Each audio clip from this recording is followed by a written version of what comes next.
आगामी विधानसभा निवडणुकीच्या निमित्ताने पिंपरी चिंचवड मतदारसंघातील राजकीय हवा काय आहे याचा अंदाज घेणार आहे। या माध्यमातून आपण सर्वसामान्य जनता काय म्हणते आहे ते समजून घेणार आहोत। खरोखरच इकडे विकास झाला आहे का? विद्यमान आमदारांना त्या विकासाचा खरोखर येणाऱ्या निवडणुकीत फायदा होणार आहे का? ह्या सगळ्या गोष्टी आपण ह्या ग्राउंड रिपोर्टच्या माध्यमातून जाणून घेणार आहोत। महा न्यूजच्या माध्यमातून आपण पाहत आहात ग्राउंड रिपोर्ट्स।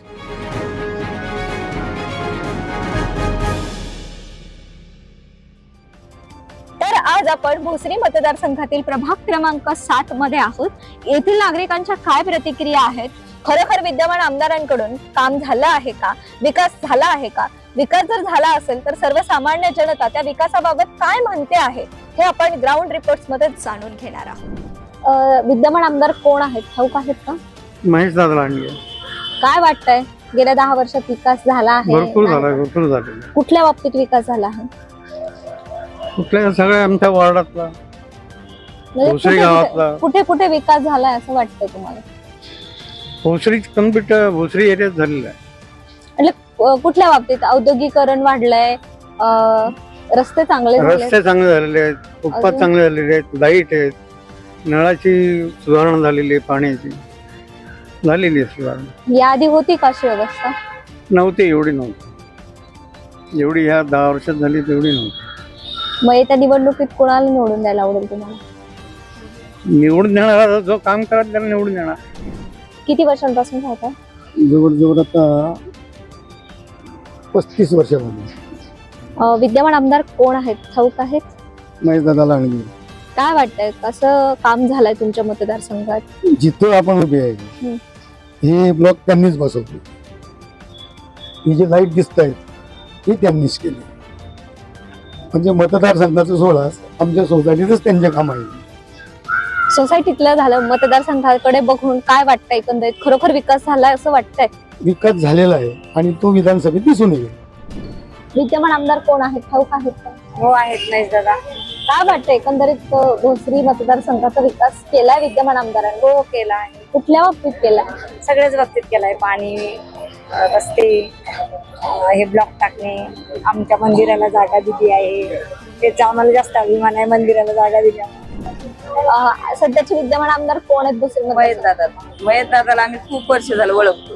काय वाटतंय आम्हाला महेश दादा म्हणजे एकदम आम्हाला आमची भोसरी ती सगळी महेश दादानीच केलेली आहे आणि मी तर लहान असल्यापासून ओळखते त्यांना। कशी होती आधीची भोसरी, आताची भोसरी? आता दुप्पट झाली भोसरी महेश दादा आमच्या आल्यापासून। काय वाटतंय एकंदरीत भोसरीचा विकास झालाय का? छान वाटतंय। आम्ही महिला मंडळ इथं आम्हाला जागा दिली, इथे फुटपाथ घालून दिले। महेश दादा सुद्धा चांगलं सगळ्यांचं काम चांगलं करते।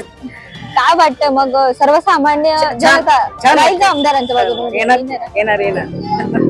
काय वाटतं एकंदरीत खरोखर विकास झाला? खरोखर आधी कशी होती अवस्था? अगोदर भोसरी तेवढी काय, आता छान झाली भोसरी।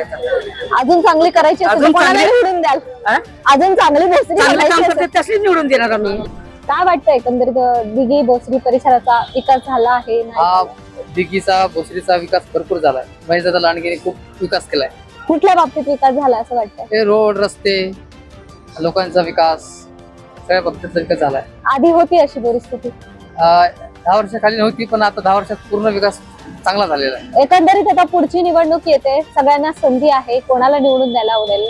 महेश दादा लांडगे। काय वाटतं एकंदरीत भोसरीचा विकास झाला आहे? हो वाटतो ना, झालाय विकास, भरपूर झालाय।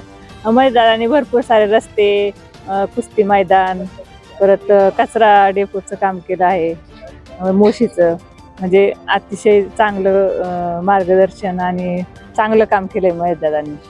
काय वाटतं एकंदरीत सर्वसामान्य जनता ह्या वेळेला विद्यमान आमदारांच्या बाजूने उभे राहतील की नाही? हो, नक्कीच राहणार, असं वाटतंय? नक्कीच राहणार उभे, आणि आमचा पण पाठिंबा आहे त्यांना। विद्यमान आमदार कोण आहेत?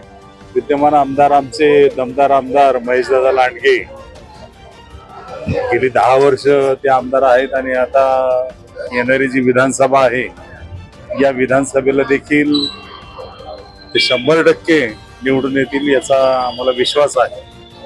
काय वाटतं एकंदरीत भोसरीकडे बघून खरोखर विकास झाला आहे का? या प्रभागामध्ये म्हणजे भोसरी विधानसभेमध्ये त्यांचं जे काही कार्य आहे हे कार्य निश्चितच इतकं बहुमोलाचं कार्य आहे. खूप विकासाच्या योजना आहेत. या विकासाच्या योजना त्यांनी भोसरी विधानसभेमध्ये आणलेल्या आहेत. सर्वसामान्य जे काही नागरिक आहेत, या सर्वसामान्य नागरिकांचे असणारे जे काही प्रश्न आहेत, हे प्रश्न त्यांनी सोडवलेले आहेत. आणि एक सर्वसामान्यांचा जिव्हाळ्याचा आमदार म्हणून त्यांची ओळख आज भोसरी विधानसभेमध्ये झालेली आहे. तर आता आपण बघितलेत की भोसरी प्रभाग क्रमांक 7 मधील नागरिक काय म्हणतायत. एकंदरीत विद्यमान आमदारांच्या कामावरती येथील जनता समाधानकारक आहे, त्यांना विकास झाला आहे असं वाटतंय. मलाही इथे नमूद करावं असं वाटतं की खरोखर काम झालं आहे असं येथील जनतेचं म्हणणं आहे. परंतु काही सूचना, काही तक्रारी आहेतच, त्या केंद्र सरकार, राज्य सरकार तसेच प्रशासन आणि महापालिका मिळून निश्चितपणे पूर्ण करतील, कारण विकास ही निरंतर चालणारी प्रक्रिया आहे. धन्यवाद.